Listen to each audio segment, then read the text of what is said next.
So pagkatapos ngang manalo ng kupunan ni Dina Wong sa first set, dito naman tayo aabante sa kanilang second set na laban kung saan mainit man naman ang Choco Mucho. Gustong-gusto naman sana nilang pangalawang panalo pa, pero syempre hindi rin dito magpapakabog ang kupunan ni Jonas Abet kung saan nga nakalamang na nga sana sila ng 4 na puntos, pero syempre hindi rin nagpapabaya ang Choco Mucho.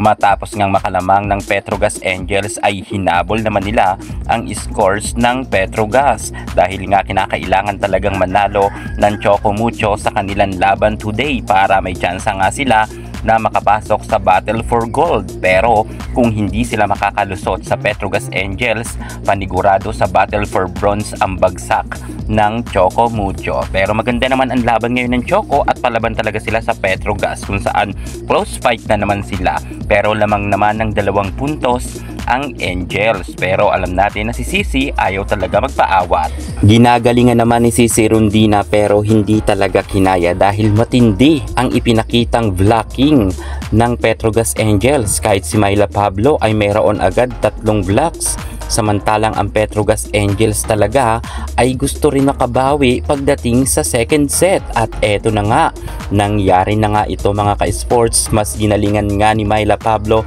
Brock Van Sickle, MJ Phillips at maging si Aiza Maiso Fontillas ay ipinasok na.